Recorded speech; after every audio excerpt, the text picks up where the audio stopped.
through this door lies another dimension.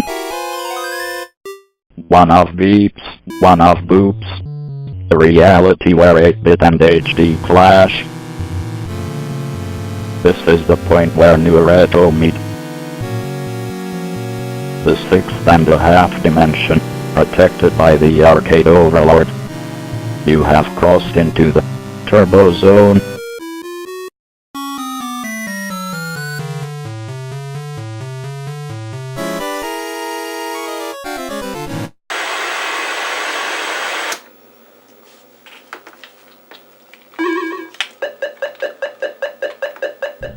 The original Donkey Kong that came out in the 80s to the arcade is one of the most influential games of all time.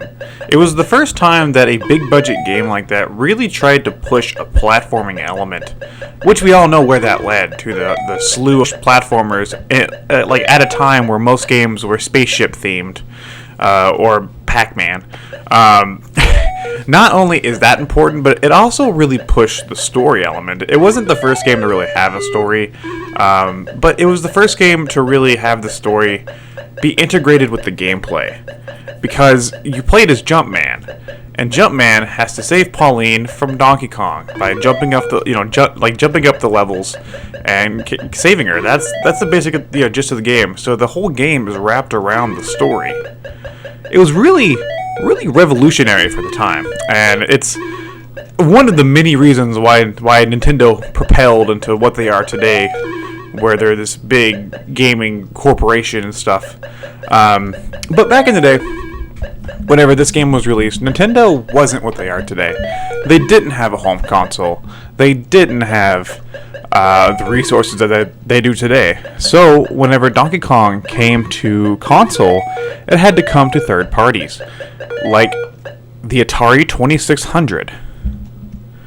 What's really interesting to me here is that the Atari 2600 port of Donkey Kong was actually done by Coleco. So a competitor of Atari made a port of Nintendo game to Atari, and Nintendo would later go on to be way more successful than both of those companies. That's really strange to me. I don't understand. That chain of events is really odd. But the version of Donkey Kong here on the 2600 is not that good, I'll be honest. Now, I understand that the 2600, if it really tried, probably could not produce what Donkey Kong had in the arcades. Don't get me wrong. But I've played other arcade ports that, even though they're not as powerful, get it close on a gameplay or a visual level. Games like Dig Dug, which I'm going to review, Jungle Hunt, which I did review, Pole Position, Battle Zone, Centipede, Crystal Castles. There's all kinds of great arcade ports for the 2600, and I don't think DK is one of them, because it's missing one of it's missing a whole stage. Like, it has the first stage, it has the third stage, but it's missing the elevator stage in the middle there.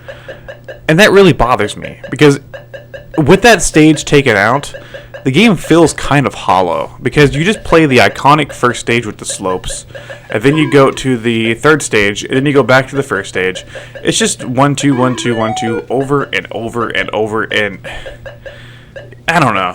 There is some kind of a charm for seeing this game on the 2600, don't get me wrong. I just think that it wasn't handled the best. This is not my preferred way to play this. I only have this for the same reason that I have the other, just because they're Nintendo games on the Atari.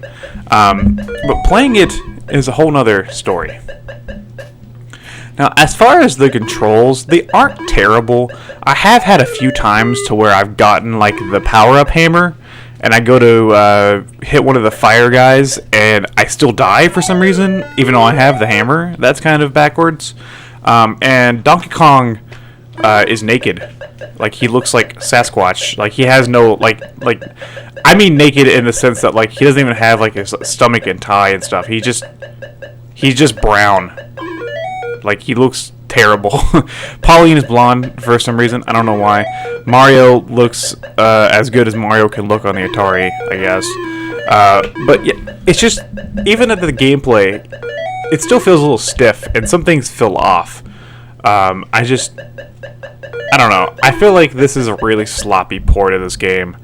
Not saying I could do better, but I feel like somebody out there could have done better with this. And they really dropped the ball with the Donkey Kong Atari 2600 port. I have played way worse 2600 games. Like, the Pac-Man port for the 2600 is miles worse than this. Like, don't get me wrong, this is way better than E.T. This is way better than Pac-Man. This is way better than some of the other terrible games on the 2600. But this game is still pretty lackluster. Just, if you're looking for an arcade experience on the 2600, I don't recommend this. I will recommend it for collectors of Atari games. But if you're looking for something to actually play, get Jungle Hunt, get Dig Dug, get Miss Pac-Man. Not Pac-Man, but Miss Pac-Man, because it's actually really good too. But skip Donkey Kong.